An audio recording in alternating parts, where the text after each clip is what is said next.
तुम नहीं जानते। जब मेरा ऑर्डर था कि हम उनका सामना नहीं करेंगे तो तुम्हें उनकी बोट पर जाने की क्या जरूरत थी?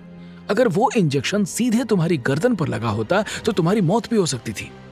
हम लोग एक खुली जगह पर थे और दोनों तरफ से फायरिंग हो रही थी। ऐसे में बच के निकलना बहुत मुश्किल लग रहा था। मैंने सिर्फ उन लोगों का ध्यान बटाने के लिए एक कोशिश की थी। मुझे लगा बोट पर मुझे देखकर वो लोग मुझ पर हमला करेंगे तो आप लोग बच के निकल सकते हो। करिश्मा ने विक्रम की तरफ देखा। तुम बहुत भोले हो। तुम्हें लगता है कि बाकी सब भी तुम्हारे जैसे साफ दिल के होंगे, लेकिन दुनिया ऐसी नहीं होती विक्रम।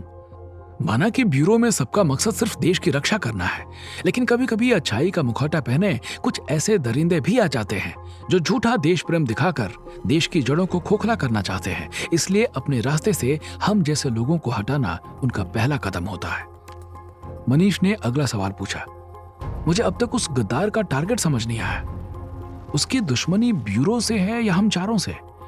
लेकिन ऐसा कौन हो सकता है जो हम चारों को एक साथ खत्म करना चाहे, और क्यों? हमारी किसी से व्यक्तिगत दुश्मनी तो नहीं? कार्तिक ने अपनी सोच सबके आगे रखी। जरूरी नहीं दुश्मनी हमसे हो सकता है एक एक करके एजेंट को मारने का उसने ये तरीका अपनाया हो, झूठी खबर देकर मिशन पर भेजने का। हमारी जगह कोई और भी इस मिशन पर आता तो उसके साथ भी यही होता। विक्रम सोच में डूबा हुआ था। अगर ये दुश्मनी सभी एजेंट से है तो सबकी जान खतरे में है। इसकी खबर हमें जल्दी से जल्दी हेडक्वार्टर में देनी चाहिए। मनीष ने पूछा, क्या आपने अभी तक कोई भी रिपोर्ट बनाई है?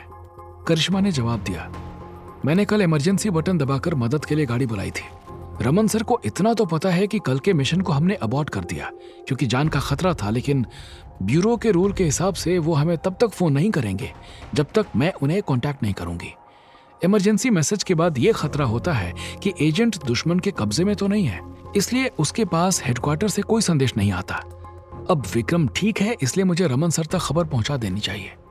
नहीं, विक्रम एकदम से बोल पड़ा, अगर ब्यूरो में किसी ने ये साजिश की है तो वो हमारे बारे में जानने के लिए रमन सर पर नजर रख रहा होगा। इस वक्त उनसे बात करना ठीक नहीं रहेगा। कार्तिक को विक्रम की बात सही लगी। विक्रम का कहना ठीक है, हमने उनके इतने आदमियों को मार दिया, वो लोग बदला लेने के लिए हमें ढूंढ रहे होंगे। अगर उन्हें हेडक्वार्टर से ही किसी के ऑर्डर मिल रहे हैं तो वो आदमी हमारे बारे में जानने के लिए रमन सर के आसपास या तो खुद रहेगा या किसी और को भेजेगा। कुछ देर सोचकर करिश्मा ने कहा, लेकिन हमें उन्हें आगाह तो करना होगा। मैं पठानिया सर के पर्सनल नंबर पर फोन करके उनसे बात करती हूँ। जब करिश्मा ने अपने भाई को सर कहा तो विक्रम समझ गया कि बाकी दोनों उसके इस रिश्ते के बारे में नहीं जानते। उसने करिश्मा को देखकर धीरे से कहा, अगर हम ये बात अभी हेडक्वार्टर में ना बताएं तो बेहतर होगा। करिश्मा ने उसे समझाने की कोशिश की। किसी को तो मालूम होना चाहिए ना विक्रम। तुम जानते हो मैं पठानिया सर से क्यों बात करना चाहती हूँ। उनसे बात करने में कोई खतरा नहीं है। मैं आपकी बात समझ रहा हूं, लेकिन आपने उनसे बात की तो ये बात खुल जाएगी कि हमें असलियत का पता चल गया है। दुश्मन सावधान हो जाएगा। हो सकता है पठानिया सर हमें फौरन वापस आने के लिए कह दें। अगर ऐसा हुआ तो हमें कभी पता नहीं चलेगा कि ये गद्दारी किसने की। हम अभी चुप रहे तो उस गद्दार को लगेगा कि वो हम पर दोबारा हमला कर सकता है। अगर उसे पकड़ना है तो हमें ये खेल उसके हिसाब से जारी रखना पड़ेगा। विक्रम ने सबको बताया। आखिरकार करिश्मा ने मान लिया कि अभी वो लोग किसी से बात नहीं करेंगे, लेकिन हमारा यहाँ रहना खतरे से खाली नहीं है। करिश्मा ने कहा, विक्रम चलने की हालत में है तो हमें फौरन यहाँ से निकलना चाहिए।